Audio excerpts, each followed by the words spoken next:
உருளைக்கிழங்கு பட்டாணி போட்டு குருமா குழம்பு எப்படி வைக்கிறதுன்றதை பார்க்க போகிறோம். ஸ்டவ்வில் வச்சுட்டு கொஞ்சமாக உப்பு போட்டுக்கணும். உப்பு போட்டு க்ளோஸ் பண்ணிடணும். க்ளோஸ் பண்ணிவிட்டு ஒரு எண்ணெய் காஞ்சிச்சு, கடுகு போட்டுடலாம். இப்போ வெங்காயம் போட்டு இப்போ தக்காளி போட்டுடலாம்.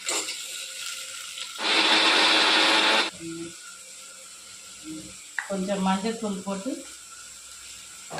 கொஞ்சம் உப்பு போட்டு வேக வச்சுருக்குறோம். நல்லா வதக்கிட்டு கீழே விட்டாமல் அந்த தண்ணியோடு எடுத்து குழம்பு கொதிக்க ஆரம்பிச்சிச்சு. இப்போ உருளைக்கிழங்கு சேர்த்துக்கலாம்.